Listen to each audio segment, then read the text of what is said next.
Hello my sweet sweet गुलाब जामुनों। तो आज मैं एक नई ड्रामा स्टार्ट कर रही हूँ। कमेंट में ज़रूर बताना कंटिन्यू करूँ या नहीं। और हाँ, उससे पहले आप सभी कहाँ से हो ज़रूर बताना, हम भी तो जाने मेरे ये छोटू से दोस्त कहाँ से है। मैं हूँ उड़ीसा से।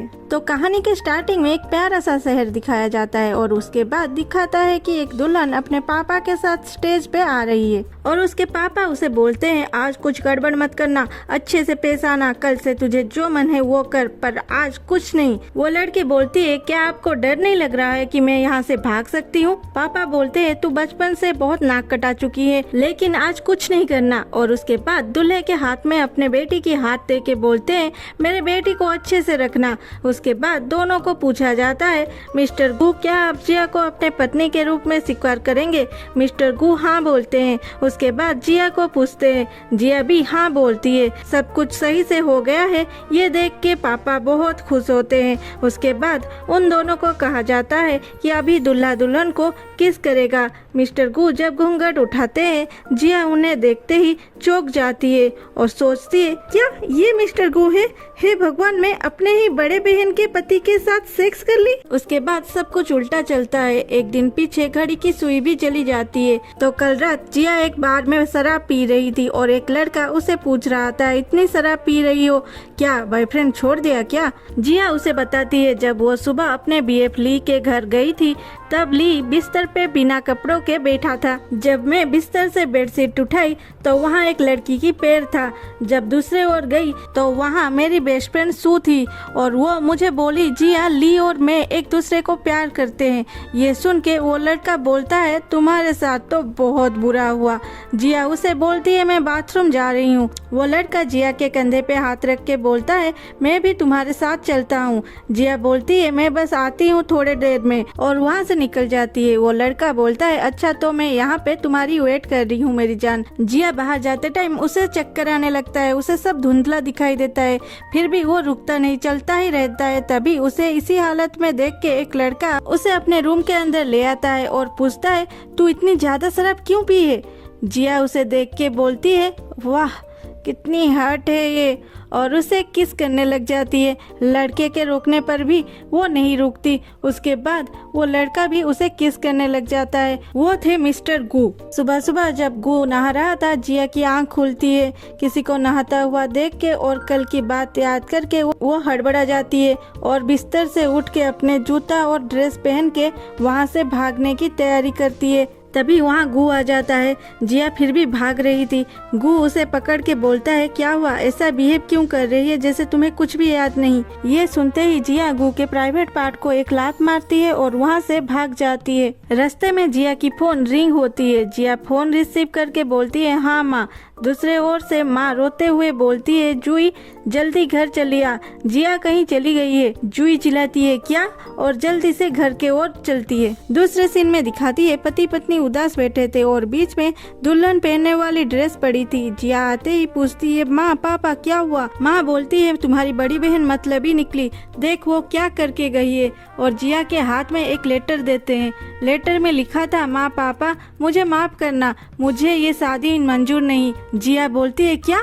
जिया अपने ही शादी से भाग गई। माँ बोलती है शादी को सिर्फ 2 घंटे बचे हैं, अगर हम अभी शादी तोड़ देंगे हमारी बदनामी होगी, वो अलग, हम बर्बाद हो जाएंगे। पापा बोलते हैं हमारा कंपनी घाटे में चल रहा है, वो तो मिस्टर गू ने सपोर्ट किया इसीलिए हम अभी तक सही सलामत है, नहीं तो कर्जे में डूब जाएंगे हम और मुझे जेल जाना भी पड़ेगा। मैं अब क्या करूं? माँ जी जिया को देखने लगते हैं। जिया पूछती है क्या हुआ माँ, मुझे ऐसे क्यों देख रही हो? माँ बोलती है जुई तू और तेरी बहन ट्विन्स है, तुम दोनों हुबहू एक जैसे दिखते हो, तो तुम अपने बहन जिया के जगह शादी कर लो।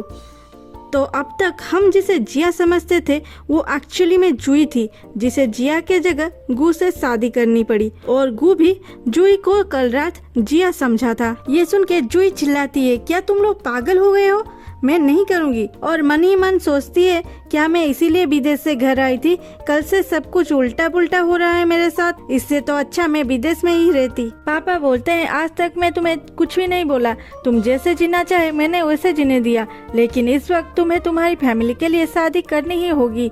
जूही बोलती है वो गू पागल नहीं है क्या? उसे पता नहीं चलेगा कि उसके दुल्हन बदल गई है? माँ जी बोलते हैं तुम पिछले 2 सालों से विदेश में हो, अब तक गू और उसकी फैमिली तुमसे मिले भी नहीं है और तुम तो बचपन से स्मार्ट हो। मुझे पता है तुम इस सब प्रॉब्लम को कुछ दिन के लिए हैंडल कर लोगे।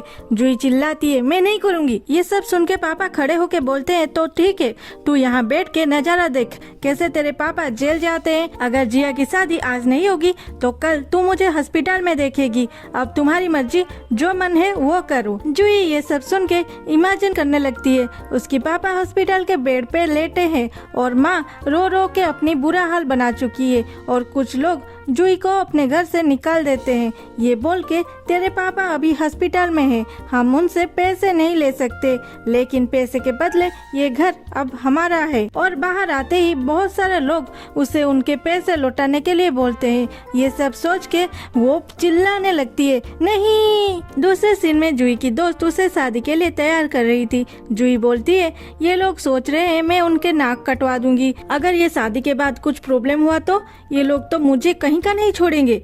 उसकी दोस्त बोलती है क्यों चिंता करती है, तू शादी कर लेना, कुछ दिन के बाद जब जिया मिल जाएगी उसके बाद तू वहाँ से चले आना। जुई बोलती है अगर जिया नहीं मिली तो? उसकी दोस्त बोलती है तो क्या, तू गू के साथ तो अपनी पूरी जिंदगी बिताना, वो बहुत हैंडसम है, रिच भी है, उसके साथ फेथफुल भी है, ये भी हो सकता है कि तुम्हें उससे प्यार भी हो जाए। जुई बोलती है तू पागल हो चुकी है क्या?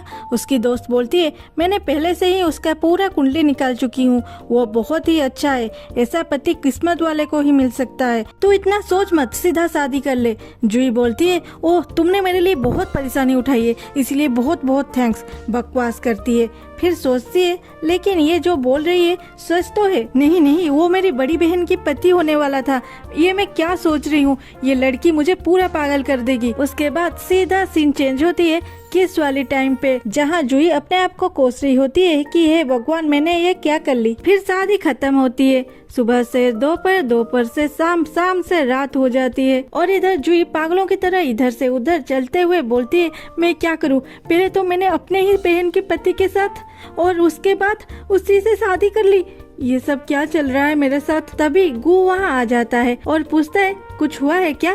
जुई बोलती है मुझे लग रहा है कि मेरी पीरियड स्टार्ट हो गई है, मैं बाथरूम जा रही हूँ, और गू के चंगुल से फिर से भाग जाती है। दूसरे सीन में दिखाती है जुई खुद को शांत कर रही थी और बोल रही थी अरे तू कितनी क्यूट लड़कों से मिल चुकी है और ये लड़का उनके आगे क्या है, ये तेरी बहन के पति है, तुम्हें कुछ सोचना तो होगा। और अपने फोन पे सर्च करने लग जाती है कैसे अपने शादी के रात पति से अलग रूम में सो सकते हैं। बहुत सारे बकवास आइडिया मिला उसे, कुछ में तो ये लिखा था उसे बोलो तुम्हें किसी और के बेड पे नींद नहीं आती, तुम्हें खराटे मारने की आदत है। जुई कुछ सोच के बोलती है नहीं ये नहीं, मैं तो कल ही उसके साथ बड़े आराम से सोई थी। दूसरे साइड पे लिखा था किसी बात पे झगड़ लो और अपने पति को हर बात पे नीचा दिखाने की कोशिश करो। ये आइडिया जुई को अच्छी लगी। तभी बाहर से गू बोलता है जिया मैं बाहर जा रहा हूँ। जुई बोलती है अच्छा ठीक है और आके बिस्तर पे सो जाती है और बोलती है चलो